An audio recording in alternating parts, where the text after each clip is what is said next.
Hello everybody, स्वागत है आप सभी लोगों का आपके अपने इस प्यारे से लर्निंग प्लेटफॉर्म वर्चुअल विद्यालय में। मैं वरुण सिंह एक बार फिर से आप सभी लोगों का एक बार फिर से क्या सबसे पहली बार ही कर रहा हूँ।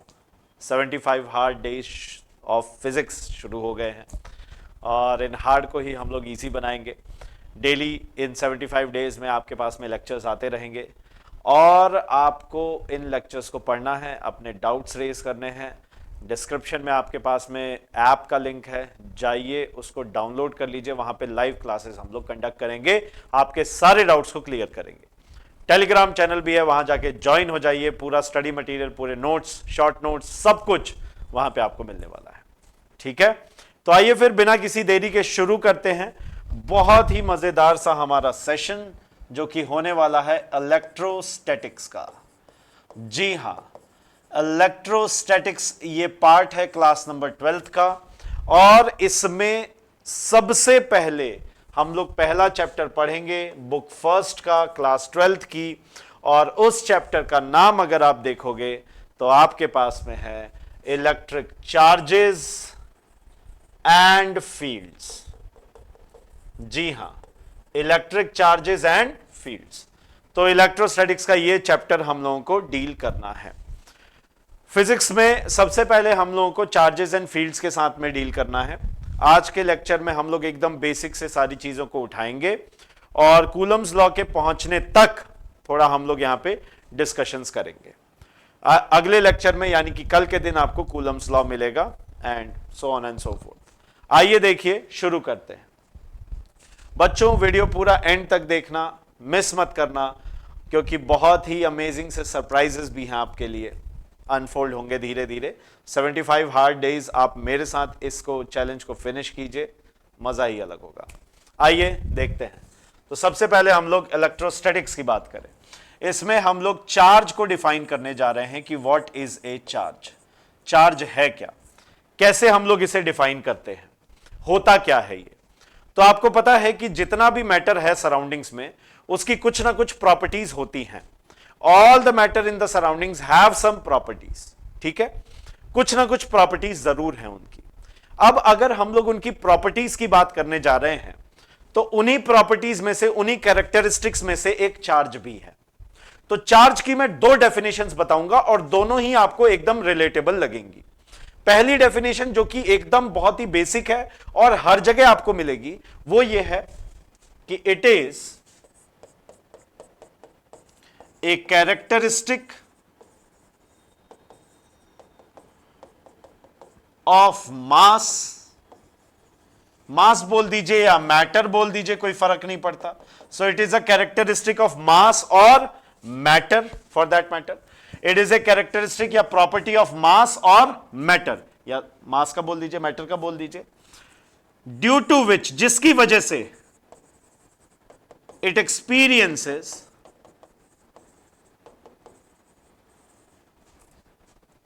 an electrostatic force in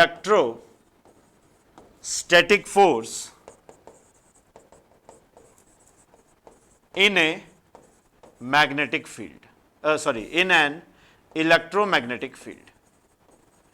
कहां पे एक्सपीरियंस करेगा ये? इलेक्ट्रोमैग्नेटिक फील्ड में फोर्स एक्सपीरियंस करेगा अगर चार्ज को हमने रख दिया तो। यानी चार्ज की प्रॉपर्टी की वजह से ये क्या एक्सपीरियंस करने वाला है? एक फोर्स एक्सपीरियंस करने वाला है इलेक्ट्रोमैग्नेटिक फील्ड के अंदर।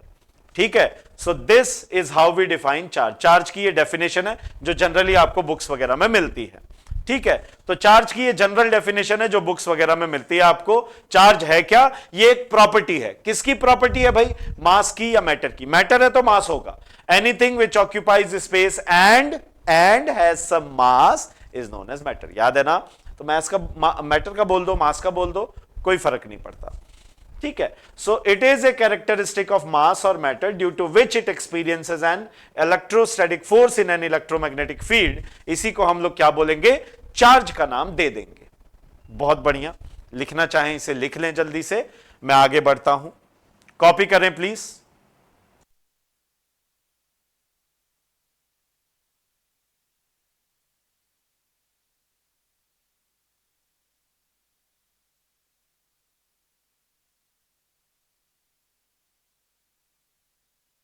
आइए फिर आगे बढ़ते हैं, देखते हैं इसमें। तो नेक्स्ट आ जाता है हमारा कि यार ये इलेक्ट्रोमैग्नेटिक फील्ड की तो बात हमने कर ली, सॉरी हमने इलेक्ट्रिक चार्ज की तो बात कर ली, एक डेफिनेशन ये है। सर दूसरी क्या थी? देखो बच्चों, अगर हम लोग मैटर को तोड़ते जाएंगे, पकड़ेंगे और पकड़ के तोड़ते जा रहे हैं, तो matter is made up of atoms and atoms are made up of subatomic particles. कौन कौन से? Electrons, neutrons as well as protons. तो अगर मैं इलेक्ट्रॉन्स की बात करूं तो इलेक्ट्रॉन्स के ऊपर हम लोग बोलते हैं नेगेटिव चार्ज। अभी मैं बताऊंगा कि आगे चल के नेगेटिव चार्ज क्यों होता है और नेगेटिव चार्ज का मतलब क्या है।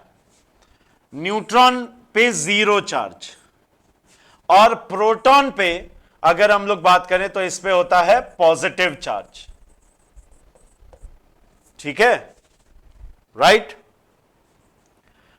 ये किसी न्यूट्रॉन के ऊपर एक जोक भी है ना, फिजिक्स लविंग स्टूडेंट्स इसको समझ जाएंगे। एक न्यूट्रॉन एक बार में जाता है और बोलता है how much for the drink, तो बारटेंडर बोलता है कि for you know charge. So it doesn't have any charge, इसके ऊपर कोई चार्ज नहीं होता, ये न्यूट्रल है, right, hence the name neutron. So electrons and protons mainly अगर हम लोग बात करें तो स्ट्रक्चर कुछ ऐसा होता है कि न्यूक्लियस रहेगा सेंटर में और उसके अराउंड कंप्लीटली कौन रिवॉल्व करता रहता है जी? कौन रिवॉल्व कर रहे हैं? अगर हम लोग इसमें बात करें तो रिवॉल्व कौन कर रहा है, जल्दी से बताइए? इलेक्ट्रॉन्स कर रहे हैं साहब। कौन रिवॉल्व कर रहा है? इलेक्ट्रॉन्स कर रहे हैं। बहुत सारे होते हैं, मैंने तो दो से ही रिप्रेजेंट किया, शेल में होते हैं ये, ऑर्बिटल्स कहते हैं इन्हें, राइट। और ये जो न्यूक्लियस है बच्चों, यहां पे कौन रहते हैं? यहां पे न्यूट्रॉन्स होंगे एंड प्रोटॉन्स होंगे। तो न्यूट्रॉन्स और प्रोटॉन्स की प्रेजेंस है, इलेक्ट्रॉन्स इसके चारों तरफ चक्कर लगा रहे हैं। सही बात है। अच्छा, अब इनहेरेंटली सारी की सारी बॉडीज क्या होती हैं? सारी की सारी बॉडीज न्यूट्रल होती है नेचुरली। तो मैं ये लिख दूं तो गलत नहीं होगा कि नेचुरली ऑल द बॉडीज या all the matter is neutral. सारे के सारे मैटर का नेचर क्या होता है जी? न्यूट्रल होता है। All of the matter is neutral in nature. सही बात है। अब देखिए यहां पे, यहां से न्यूक्लियस हटा नहीं सकते आप, तो न्यूट्रॉन्स भी आप हटा नहीं सकते, प्रोटॉन्स भी आप रिमूव नहीं कर सकते। रिमूव किसको करोगे? जो चारों तरफ चक्कर लगा रहा है, सीधी सी बात है, जो आउटर सर्किल में है, राइट। तो इनको आप निकाल सकते हो। तो क्या मैं चार्ज की ये डेफिनेशन बोल सकता हूं क्या कि it is A quantity which describes the extent by which subatomic particles like electron are in excess or in deficiency. अरे सर ये क्या बवाल लिख दिए, मैं बताता है। ये वो क्वांटिटी है जिसकी वजह से ये पता चल जाए कि कितने अमाउंट से सब एटॉमिक पार्टिकल जैसे कि इलेक्ट्रॉन कम है या ज्यादा है। क्योंकि देखो यार, ये लॉजिक तो क्लियर है ना कि इनमें छेड़खानी नहीं कर सकते, बहुत ज्यादा एनर्जी की जरूरत है। छेड़खानी इन्हीं में होगी, इलेक्ट्रॉन्स में ही होगी भैया। अगर इलेक्ट्रॉन्स में छेड़खानी करोगे तो फिर इलेक्ट्रॉन्स ही आगे पीछे ऊपर नीचे जहां भी आना जाना है वही करेंगे। तो इलेक्ट्रॉन्स की या तो डेफिशिएंसी होगी या इलेक्ट्रॉन्स एक्सेस में हो जाएंगे। डेफिशिएंसी कहां? जहां से निकल गए। एक्सेस कहां? जहां पहुंच गए। हाँ या ना? तो साहब कुल मिला के गणित इतनी सी है कि ये वो क्वांटिटी है जिससे ये पता चलता है कि सब एटॉमिक पार्टिकल्स लाइक इलेक्ट्रॉन्स या तो एक्सेस में है या फिर डेफिशिएंसी में है। और कितने एक्सेस में है, कितने डेफिशिएंसी में है, वो हम लोग देखेंगे अभी। आई बात समझ में? So these are the two different definitions of charge, आपको जो पसंद आए, आपको जो जचे, आप वो याद करिए, और दोनों ही सही है। Both of them are right, none of them is wrong. Okay, करिए, फिर आगे चलते हैं।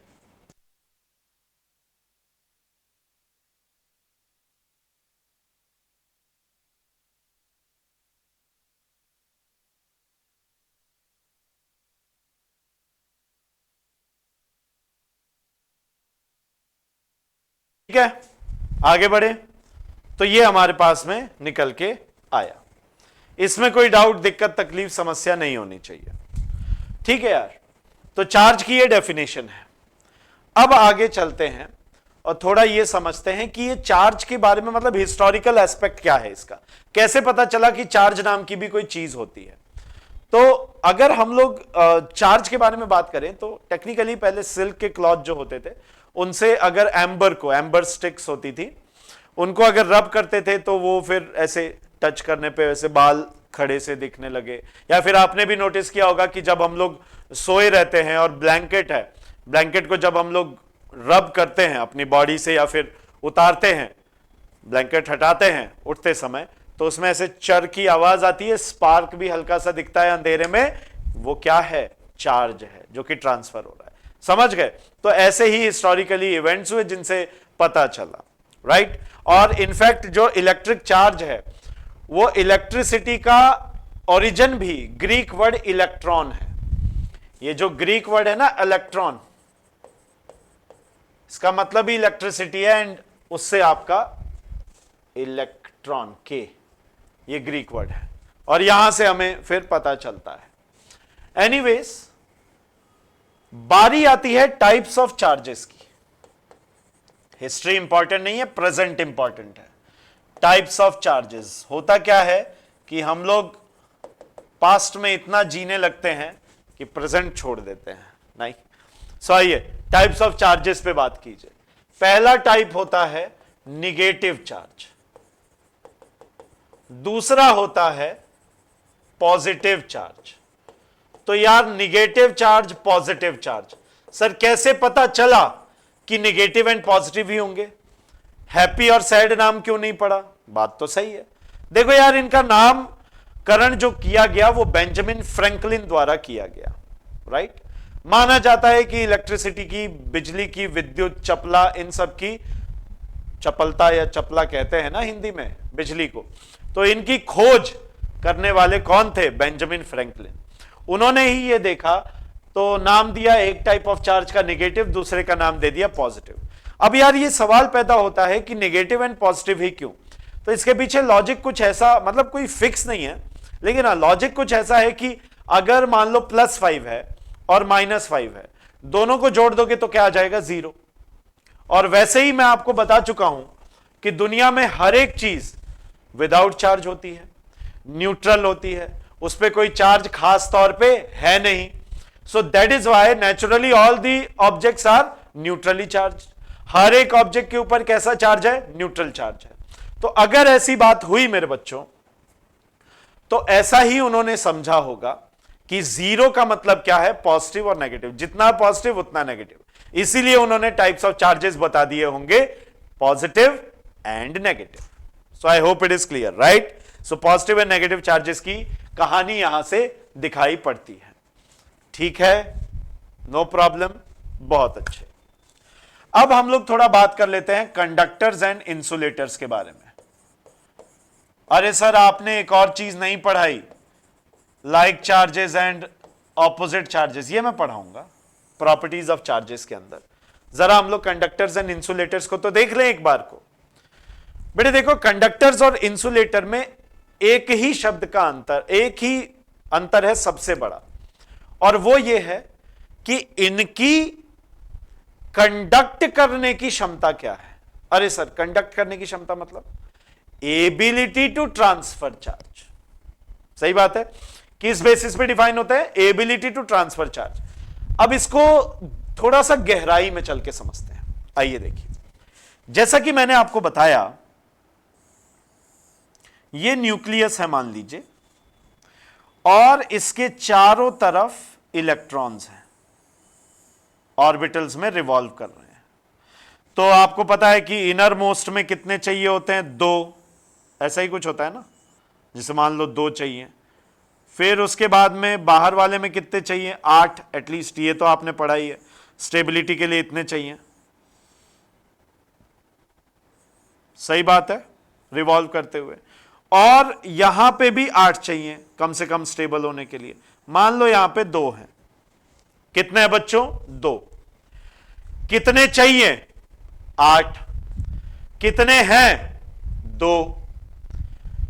स्टेबल बनने के लिए क्या होना पड़ेगा?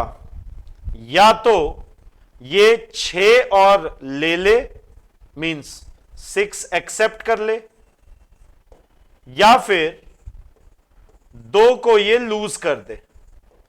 अब ये बताओ एनर्जी के टर्म्स में क्या आसान है? ऑब्वियसली आप समझ गए, सही है।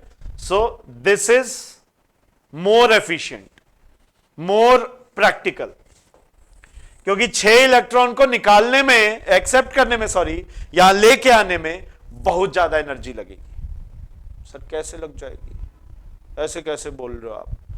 एक से थोड़ी लोगे, बहुत सारों से लोगे। तो इसके तरफ ये मान लो ये कोई न्यूक्लियस, कोई आपका केमिकल सब्सटेंस है, यहां पे बहुत सारे आपके और सब्सटेंसेस आ गए, इनके खुद के इलेक्ट्रॉन होंगे जो कि रिपेल करेंगे and so on. So that is why energy consideration, आपको उसको ओवरकम करना पड़ेगा फोर्स को, तो एनर्जी कंसिडरेशन आपके बहुत ज्यादा बढ़ जाएंगे। लॉजिक क्लियर है? सो दैट इज व्हाई क्या चाहिए हमें? 2 लूज कर दे। ऐसे ही सच मटेरियल्स या elements are called electropositive. क्या बोलते हैं? इलेक्ट्रो पॉजिटिव, क्योंकि ये इलेक्ट्रॉन दे के पॉजिटिव हो जाते हैं। क्या हो जाते हैं? इलेक्ट्रॉन दे के पॉजिटिव हो जाते हैं। अच्छा, metals are electropositive in nature. Metals का नेचर कैसा है? Electro positive. नेक्स्ट आइए, ये देखिए, मान लीजिए न्यूक्लियस है,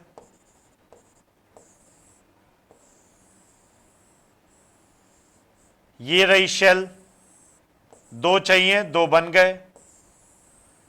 आउटर मोस्ट में 8 चाहिए, लेकिन यहां पे मात्र 6 हैं, स्टेबल नहीं है, स्टेबल होना चाहेगा। इसके पास भी 2 ऑप्शन, या तो 2 एक्सेप्ट कर ले या फिर 6 लूज कर दे। भैया 6 लूज करवाना, अगेन एनर्जी कंसिडरेशंस बहुत ज्यादा। सो दैट इज वाई क्या इजी है इसके लिए? 2 एक्सेप्ट करना। तो ऐसे ही मटेरियल्स को क्या बोलेंगे हम लोग? Electro negative. क्या बोलेंगे? Electro negative. Example non metals. Sir थोड़ा और डिटेल, अभी बताता हूं, थोड़ा और डिटेल में चलते हैं, ध्यान दो, सुनो। अगर मैं यहां पे बात कर रहा हूं, if I am talking about this stuff, तो मेरे पास में एक कहानी निकल के आती है कि कुछ मेटल्स ऐसे होंगे जिनको स्टेबल बनने के लिए इलेक्ट्रॉन्स देना आसान है। इलेक्ट्रॉन उन्हें पॉजिटिव बोलते हैं। क्यों? क्योंकि जब उन्होंने इलेक्ट्रॉन दिया, सोचो शुरुआत में नंबर ऑफ प्रोटॉन और इलेक्ट्रॉन बराबर थे, न्यूट्रल था। अब उसने इलेक्ट्रॉन दे दिया, तो कौन ज्यादा हो गए? प्रोटॉन। प्रोटॉन पे कैसा चार्ज है? पॉजिटिव। प्रोटॉन पे कैसा चार्ज पड़ा है भैया आपने? पॉजिटिव। सो दैट मींस इस पे ओवरऑल चार्ज क्या आ गया? पॉजिटिव। सही बात है। इनमें आसान क्या है? इलेक्ट्रॉन लेना, टू एक्सेप्ट। अगर इनमें इलेक्ट्रॉन लेना आसान है तो ये क्या करेंगे? इलेक्ट्रॉन ले लेंगे। जब तक नहीं लिया था, अच्छा लेंगे क्यों? स्टेबल होने के लिए भाई।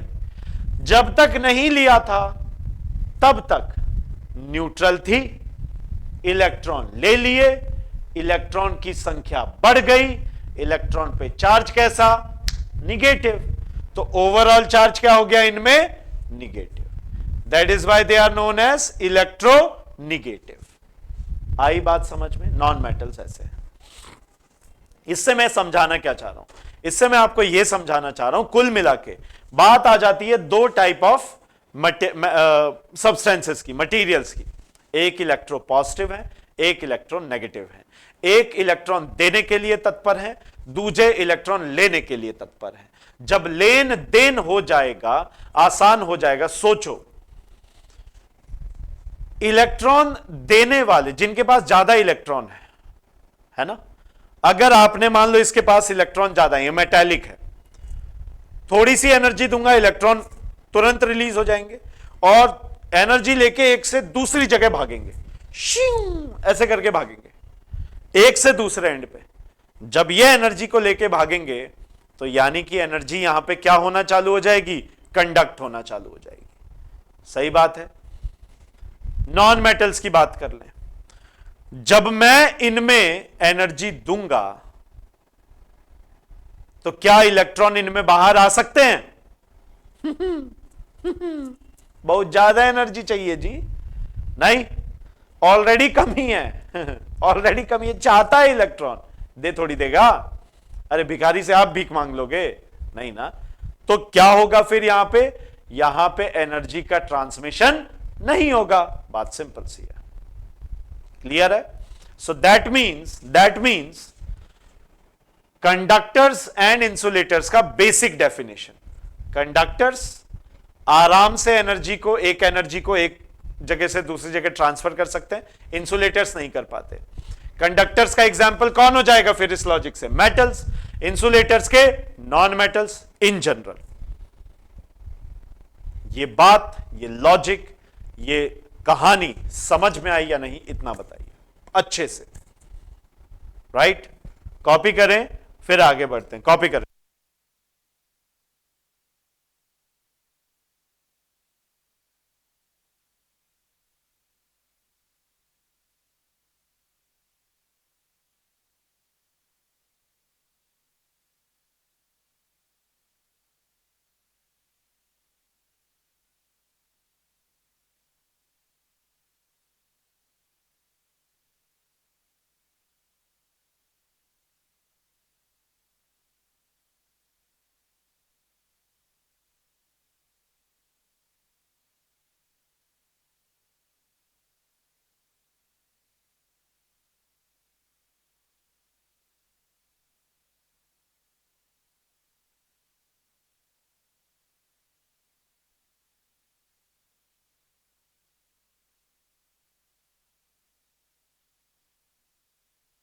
चलिए, आई गेस ये हो गया होगा। बढ़िया। नहीं हुआ तो पॉज करके थोड़ा पीछे करके देख लीजिएगा। अब मैं बात कर दे रहा हूं, कंडक्टर्स कैन कंडक्ट और transfer energy from one end to another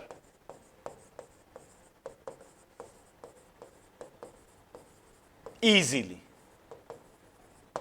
आसानी से एक एंड से दूसरे एंड पे ट्रांसफर कर सकते हैं, बहुत आसानी से। ठीक? Example metals. एग्जाम्पल क्या है? मेटल्स। ये बात समझ में आ गई? एग्जाम्पल क्या है? मेटल्स है। So metals can conduct energy easily from one end to another end. ठीक है? अच्छा, जनरली इलेक्ट्रिसिटी और हीट की बात हो रही है। इंसुलेटर्स कैन नॉट कंडक्ट और transfer energy from one end to another easily. इसका एग्जाम्पल बच्चे नॉन मेटल्स। क्या एग्जाम्पल है? Non metals. इसका एग्जाम्पल क्या है? Non metals generally. लेकिन इसमें एक मैं आपको एक्सेप्शन भी बताता हूं। और वो एक्सेप्शन है डायमंड का। किसका एक्सेप्शन है वो बच्चों? डायमंड का।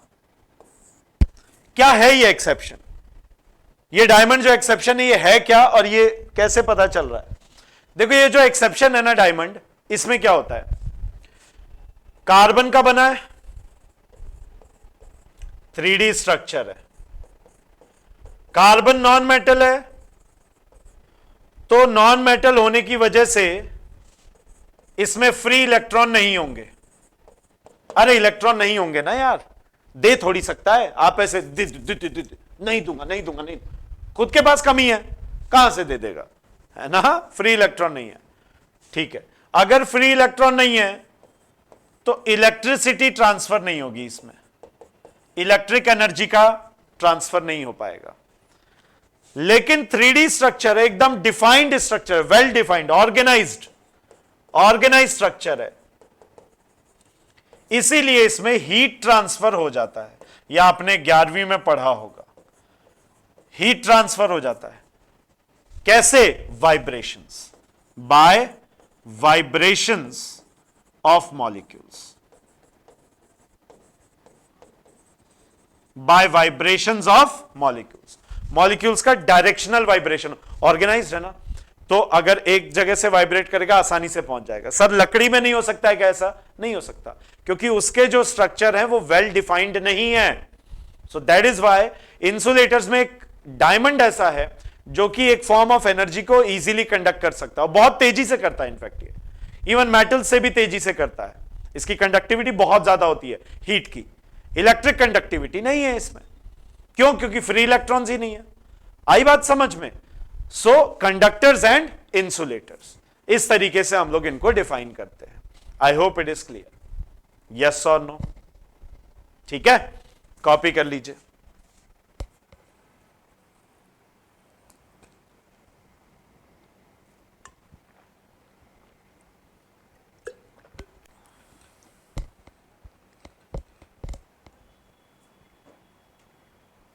अगर आपको ये जानना है कि ये इनमें डायमंड में कंडक्शन कैसे इजीली हो जा रहा है, ये वाइब्रेशंस कैसे होते हैं, मुझे कमेंट करके बताना, मैं इस पे एक शॉर्ट वीडियो बना दूंगा। ठीक है, बता देना जरूर, कमेंट में बता देना। आओ चलो आगे बढ़ते हैं। कंडक्टर्स एंड इंसुलेटर्स हो गए भाई, ठीक है। इसीलिए देखो कंडक्टर्स के वायर्स बन जाते हैं, इंसुलेटर के हैंडल्स बनते हैं, तवे का हैंडल वुडन बनता है ना। चलो अब बारी आती है मेथड्स ऑफ चार्जिंग की।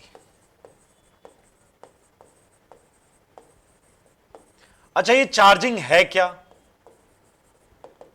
चार्जिंग का मतलब यह है कि किसी भी ऑब्जेक्ट ने एक चार्ज एक्वायर कर लिया हो, किसी भी ऑब्जेक्ट ने, किसी भी कंडक्टर ने एक चार्ज या इंसुलेटर ने एक चार्ज एक्वायर कर लिया है। सर चार्ज एक्वायर कैसे हो सकता है? समझते हैं, देखते हैं। देखो चार्जिंग का मतलब है आइदर दो ही चीजें हो सकती हैं और दोनों एक ही के साथ होंगी, आइदर रिमूवल और एडिशन ऑफ इलेक्ट्रॉन्स। या तो इलेक्ट्रॉन्स हटा दोगे या फिर इलेक्ट्रॉन्स जोड़ दोगे, या तो आप इलेक्ट्रॉन्स को हटाओगे या इलेक्ट्रॉन्स को जोड़ोगे। तो रिमूवल में कैसा आ जाएगा? रिमूव किया है आपने, इलेक्ट्रॉन हटा, ध्यान से अभी ध्यान दे लो, इलेक्ट्रॉन हटा। पहले क्या थे? बराबर थे, कौन? इलेक्ट्रॉन और प्रोटॉन, पॉजिटिव और नेगेटिव चार्ज। अब अगर आपने इलेक्ट्रॉन हटाया यानी नेगेटिव चार्ज आपने हटा दिया, अगर आपने नेगेटिव चार्ज हटा दिया तो आपके पास में कौन से चार्ज बढ़ गए? टोटल पॉजिटिव चार्ज बढ़ गए। तो रिमूवल ऑफ इलेक्ट्रॉन का मतलब क्या है? Positive charge. क्या अक्वायर किया होगा बॉडी ने? Positive charge. Adding of electron का मतलब क्या है? कौन बढ़ गए? अब इलेक्ट्रॉन्स बढ़ गए। तो चार्ज कैसा अक्वायर किया होगा इसने? Negative charge. सही बात है, ठीक है। So positive charge and negative charge. तो आइए फिर हम लोग पढ़ते हैं कितने मेथड्स हैं। सबसे पहला मेथड हो जाता है बाय, बहुत आसान, फ्रिक्शन। एंड देन दूसरा हो जाता है बाय कंडक्शन। इन दोनों को ही एक साथ में समझा दे रहा हूं क्योंकि दोनों ही कांटेक्ट टाइप मेथड है। दोनों ही मेथड कैसे हैं? कांटेक्ट, मतलब कि इन दोनों को करने के लिए ऑब्जेक्ट्स को किस में लाना पड़ रहा है? कांटेक्ट में लाना पड़ रहा है। कैसे लाना पड़ रहा है? कांटेक्ट में।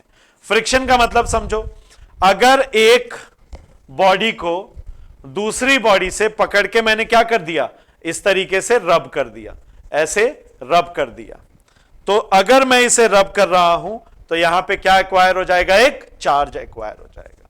सही बात है, इसमें क्या एक्वायर हो जाएगा? एक चार्ज एक्वायर हो जाएगा। सो बाय कांटेक्ट, कांटेक्ट करना पड़ा हमें। ऐसा क्यों होता है? कोई बता सकता है ऐसा क्यों होता है? मतलब अगर हम लोग देखें तो मैं इसमें आपको थोड़ा समझाता हूं।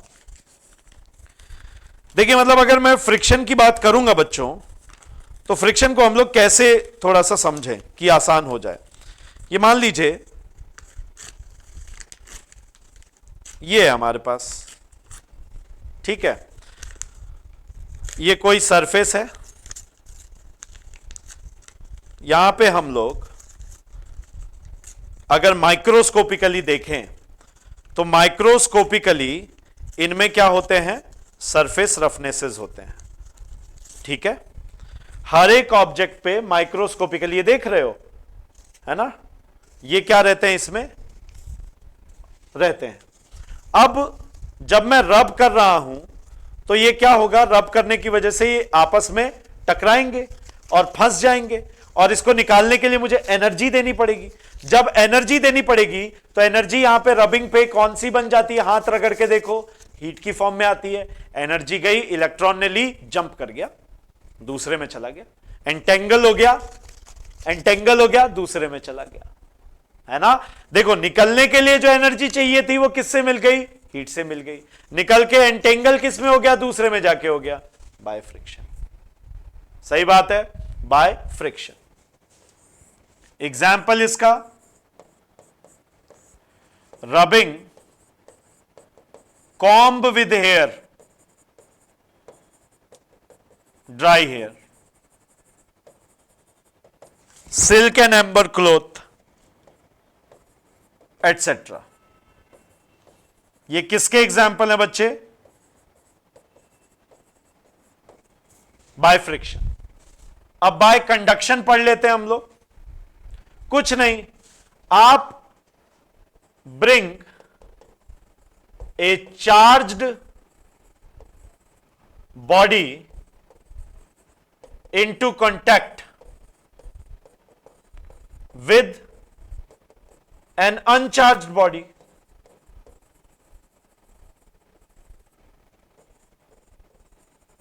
तो दो चीजें हो सकती हैं, ये पॉजिटिव चार्ज है, नहीं ये न्यूट्रल है, आप ले गए इसको, टच करा दिया, कंडक्टर्स हैं अगर, तो यहां पे टच कराया आपने, जुप, जैसे ही टच कराया एकदम वो एक्सपेक्टो पेट्रोनम, जैसे ही आपने टच कराया यहां पे पॉजिटिव चार्ज है, यानी डेफिशिएंसी ऑफ इलेक्ट्रॉन यहां से निकल के इसमें चले जाएंगे और यहां पे क्या बन जाएगा? फिर पॉजिटिव चार्ज। लॉजिक क्लियर है? तो चार्ज का ट्रांसफर हो गया। अगर इलेक्ट्रॉन्स ज्यादा इधर ले आके शिव चिपका दिया आपने, तो इलेक्ट्रॉन यहां जंप मार जाएंगे, नेगेटिव चार्ज आ गया भैया, खत्म, राइट। एक पॉइंट ध्यान रखिएगा, ये मैं आगे प्रूव कराऊंगा। कंडक्टर्स जो होते हैं उनमें और इंसुलेटर में एक और फर्क होता है। कंडक्टर में अगर आप चार्ज दोगे तो वो पूरी सरफेस पे जमा हो जाएगा, पूरी सरफेस में डिस्ट्रीब्यूट होगा। अगर वही चार्ज आप इंसुलेटर में दोगे तो वो एक पॉइंट पे रह जाएगा। सिंपल, आई बात समझ में? अगर आप, वापस सुनिए, अगर आप कंडक्टर्स में चार्ज दोगे तो वो पूरी सरफेस पे डिस्ट्रीब्यूट होगा, अगर आप इंसुलेटर में चार्ज दोगे तो वो एक जगह ही एक्युमुलेट होके रह जाएगा। क्यों होता है ऐसा? प्रूफ करूंगा आगे, बट होता है ऐसा, इतना जानो, ठीक है। तीसरा है बाय इंडक्शन, और ये वाला जो मेथड है ना बच्चों, ये नॉन कांटेक्ट टाइप है। कैसा है ये? Non contact type. अब इसमें क्या होगा, ध्यान से देखो, इसमें आपने मान लीजिए कोई दो पिथ बॉल्स ली ऐसी, और दोनों में ही कांटेक्ट है। दो अलग अलग पिथ बॉल्स हैं, मेटेलिक बॉल्स, दोनों में ही कांटेक्ट है। अभी कोई चार्ज नहीं है। आपने क्या किया, आपने ऐसे ही इनको रखते हुए एक चार्ज्ड रॉड लेके आ गए। क्या लेके आ गए आप? एक चार्ज्ड रॉड लेके आ गए। ठीक, अब मान लो ये चार्ज्ड रॉड है, सही, इस पे पॉजिटिव चार्ज है। तो अगर इस पे पॉजिटिव चार्ज हुआ तो होगा क्या बच्चों? पॉजिटिव चार्ज हुआ तो ये मैं आगे आपको पढ़ाऊंगा भी, यहां पे क्या हो जाएंगे, इस तरफ इलेक्ट्रॉन्स इकट्ठे हो जाएंगे। यहां पे क्या हो जाएंगे, इलेक्ट्रॉन्स इकट्ठे हो जाएंगे और इस तरफ आ जाएंगे पॉजिटिव चार्ज। क्यों? क्योंकि इलेक्ट्रॉन्स यहां से निकल के आए ना, इससे दूर। Positive positive repel, positive negative attract, सही। अब आप क्या करोगे, इसको रखते हुए, इस डंडी को, चार्ज्ड डंडी को रखते हुए आपने इनको थोड़ा अलग कर दिया। तो जब आपने इनको अलग किया तो कोई फर्क थोड़ी पड़ा, क्योंकि अभी भी ये चार्ज पास में है, तो नेगेटिव वाले इससे अट्रैक्टेड रहेंगे और जो पॉजिटिव वाले चार्ज हैं वो इनसे दूर रहेंगे, सही। अब आप इसको जब हटा देंगे, तो हटाते से ही मैं फाइनल डायग्राम बना दे रहा हूं, ध्यान दीजिए, हटाते से ही मैं फाइनल डायग्राम बना दे रहा हूं। अरे यार क्या हो रहा है ये,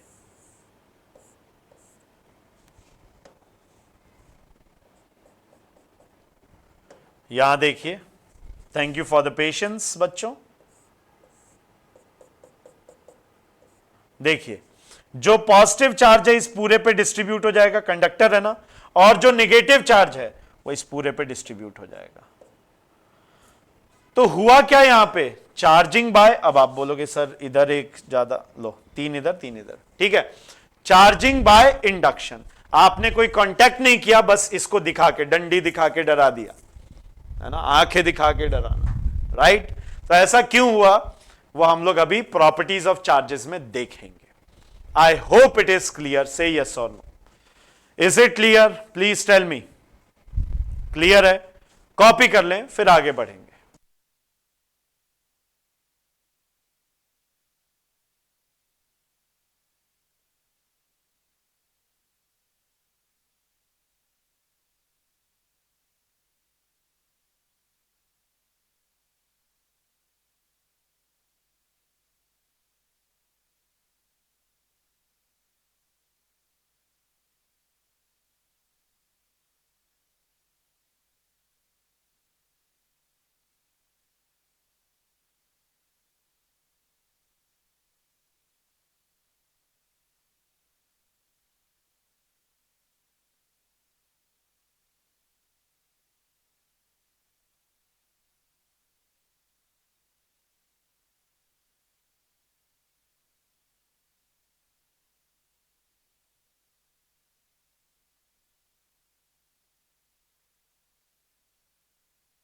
अब बच्चों आई गेस ये हो गया होगा, ठीक है। तो अब हमारे पास में ये पूरी की पूरी गणित आ गई, ये हमने समझ लिया method of charging and this that. अब हम लोग पढ़ने जा रहे हैं properties of charges.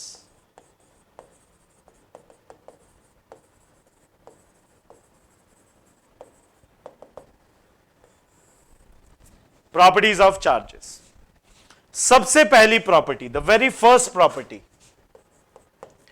A charge is always a scalar quantity.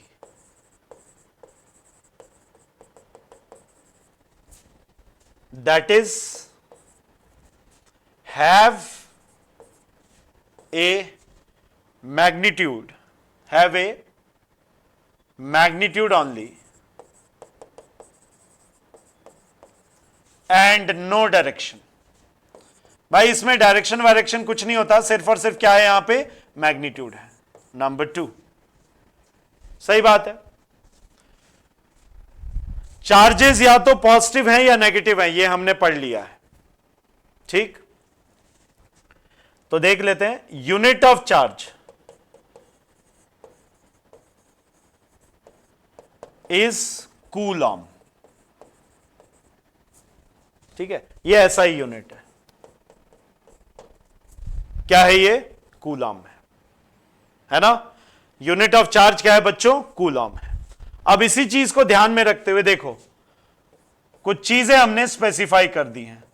Charge on an electron, nature कैसा है इस पे, निगेटिव, तो निगेटिव का 1.6 into 10⁻⁹ coulomb. Charge on A proton, ये निगेटिव, ये पॉजिटिव होना चाहिए, पॉजिटिव 1.6 इंटू 10⁻⁹ कूलम, सही बात है। नेक्स्ट है हमारा चार्ज ऑन ए न्यूट्रॉन, इस पे तो 0 कूलम होता है, इस पे तो 0 कूलम होता है जी, हाँ या ना। अब देखो दोनों में चार्ज बराबर है, खत्म, खेला खत्म, दोनों बराबर अमाउंट में रहते हैं, neutral. All the bodies are naturally inherent without मतलब बिना कोई चार्जिंग वार्जिंग किए, इनहेरेंटली कैसी रहती है वो, न्यूट्रल रहती है, विदाउट चार्ज रहती है, क्योंकि सब ऐसा है। ये बात समझ में आ गई जी, अगर हां तो आगे बढ़े, ठीक है। Number 3, charges are additive. मान लो आपके पास में चार्जेस हैं Q1, Q2, -Q3, -Q4, Q5 etcetera, तो Q नेट कितना हो जाएगा, विद साइन आपको जोड़ना है, विद साइन, यानी कि Q1 plus Q2 plus Q3 minus का Q4 plus Q5 and so on, यानी कि Q1 plus Q2 minus Q3 minus Q4 plus Q5 and so on, ये Q नेट रहेगा। डायरेक्शन वायरेक्शन तो कुछ है नहीं ना, बस साइन के साथ में जोड़ दो। साइन के साथ में क्यों जोड़ रहे हैं सर, क्योंकि बच्चे साइन का मतलब ये देखो, जो नेगेटिव चार्ज है ना वो जाके दूसरे को पॉजिटिव को बैलेंस कर देगा, इसीलिए ऐसा कर रहे हो, ठीक है। नेक्स्ट बहुत important, number 4, charge is absolute irrespective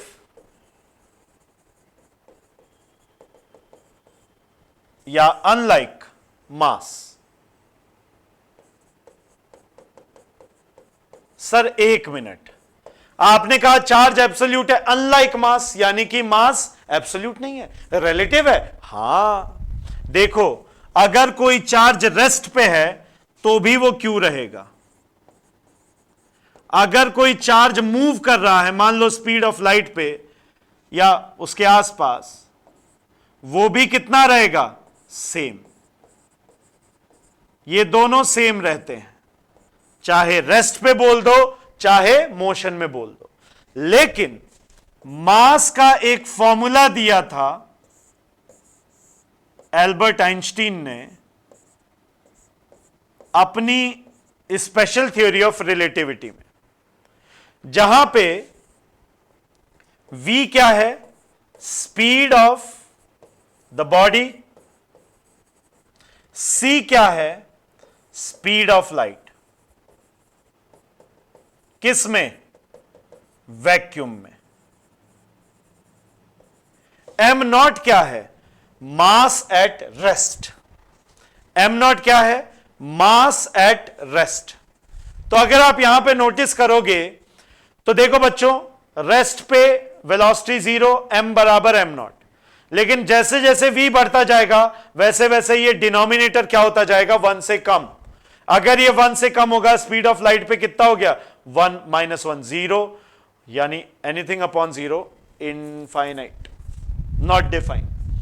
so that means mass speed पे डिपेंड कर रहा है, चार्ज नहीं। चार्ज एब्सोल्यूट है, वो कभी भी आपका फिक्स रहेगा। आ गई जी बात समझ में, यस और नो? तो इस तरीके से हम लोग ये प्रॉपर्टीज देख रहे हैं, और भी हैं, अभी मैं एक एक करके कराऊंगा। कर लीजिए, इनको कॉपी कर लीजिए प्लीज।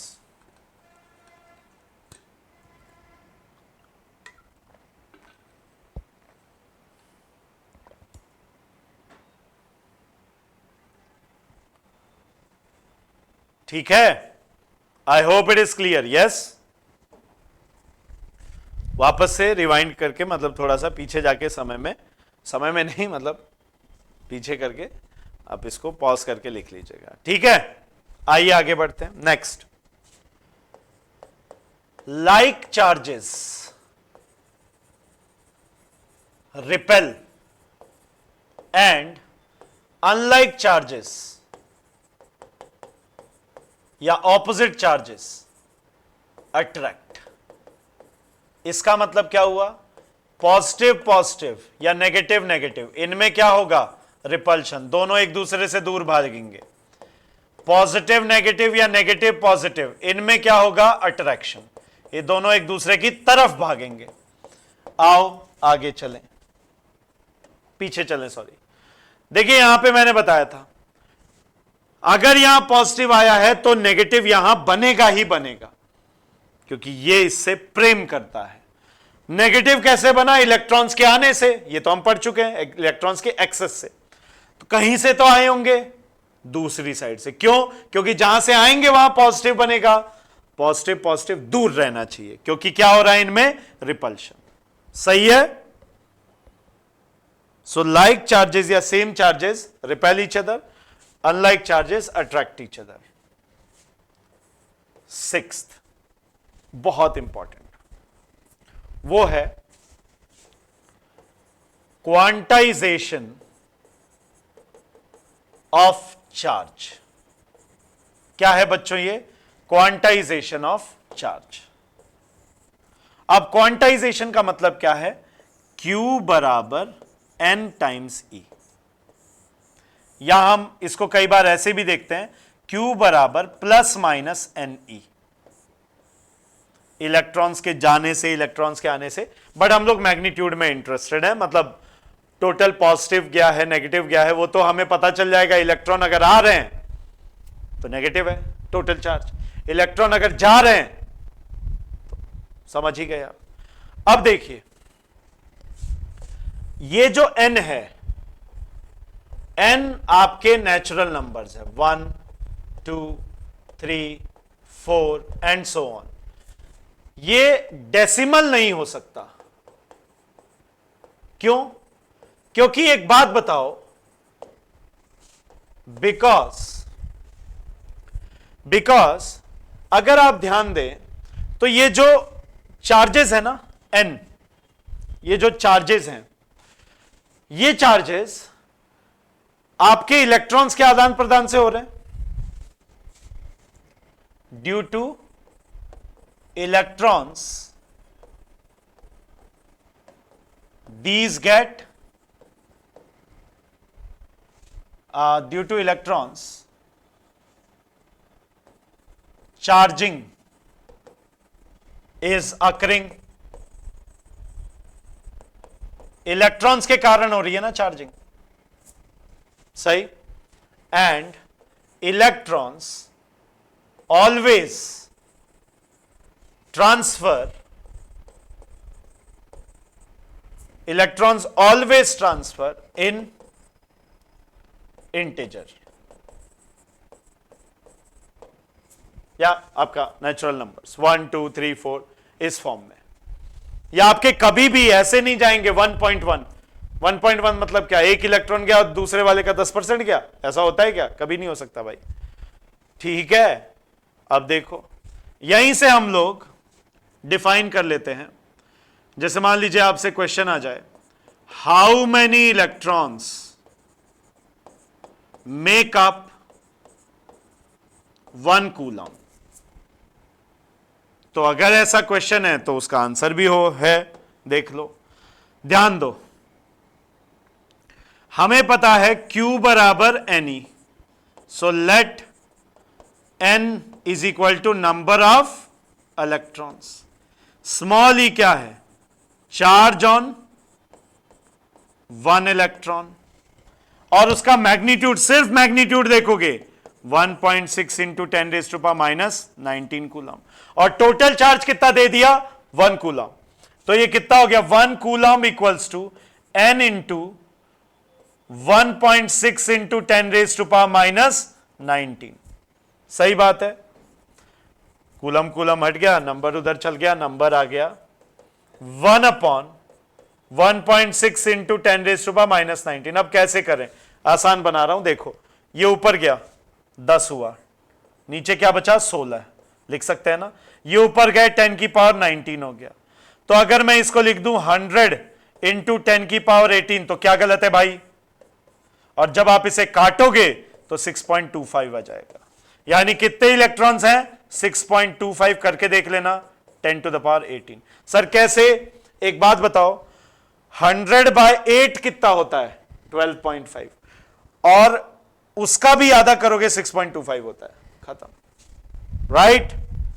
ओके, काफी लंबा, मैं सोचा था 45 मिनट का वीडियो बनाऊंगा, क्योंकि उतना ही आपका अटेंशन स्पैन होता है जनरली, बट ठीक है, इतना चला गया, इतना आपको पता चल गया। कल से ओम्स लॉ और इस पे भी थोड़ा हम लोग चर्चा करेंगे, इसके टाइप ऑफ क्वेश्चंस पे।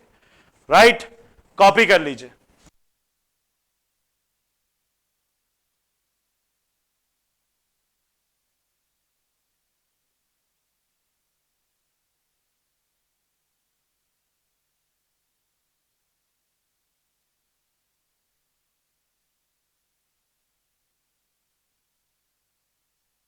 ठीक है, आई गेस ये हो गया होगा।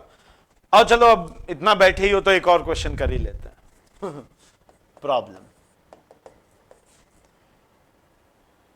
ए body gets charged by transfer of electrons to it, यानी नेगेटिव चार्ज हो रहा है। It acquires a total charge 4.8 coulomb. The number of electrons transferred are, कितने इलेक्ट्रॉन्स ट्रांसफर हुए होंगे देख लेते हैं। ट्राई करोगे? पॉज करके ट्राई कर लो, पॉज करके ट्राई कर लो। ठीक है, Q बराबर क्या होता है बच्चे? Ne। मैं बोल तो रहा हूं पॉजिटिव नेगेटिव लिखने की जरूरत ही नहीं है, आप देखो ना, खाली इलेक्ट्रॉन्स पे चलो। Q कितना है? 4.8 टोटल। N निकालना है, एक में कितना है? 1.6 इंटू 10⁻⁻19। फेंको इधर, N बराबर 4.8 अपॉन में 1.6 इंटू 10⁻⁻19। ये कितना हो गया? 3 टाइम्स ऊपर गया, 3 इंटू 10⁻18 इलेक्ट्रॉन्स। ठीक है, 3 इंटू 10⁻18 इलेक्ट्रॉन्स। ऐसे होगा। और भी टाइप के क्वेश्चंस आते हैं, अगले वीडियो में कराऊंगा, कूलम्स लॉ शुरू करेंगे। सो आई होप आपको एकदम डिटेल में, बहुत देखो यार, यूट्यूब पे जनरली क्या होता है कि बहुत डिटेल में नहीं पढ़ाया जा रहा, लेकिन 75 डेज हार्ड चैलेंज अगर अपन ने लिया है फिजिक्स के लिए तो इसको पूरा करेंगे, ठीक है, और पूरा डिटेल में पढ़ाएंगे। सो आशा करता हूं आपको पसंद आया हो, पढ़ने में मजा आ रहा हो। रिकॉर्डेड फॉर्म में इसीलिए आप अपनी सहूलियत से देखिए, लेकिन देखिए जरूर, और जितना हो सके इसे दिल खोल के फैलाइए, सब तक पहुंचा दीजिए। मैं हूं ना। सो मिलेंगे फिर से अगले सेशन में, यानी कि कल। इंतजार कीजिएगा, सेम टाइम सेम जगह। चैनल पर नए हैं सब्सक्राइब कीजिएगा, वीडियो को लाइक कीजिएगा, कमेंट करके जरूर बताइएगा कौन सा पार्ट सबसे अच्छा लगा, और आपको डायमंड के बारे में शॉर्ट वीडियो चाहिए क्या, बताना जरूर। Thank you so very much, bye bye, take care, जय हिंद, लव यू ऑल।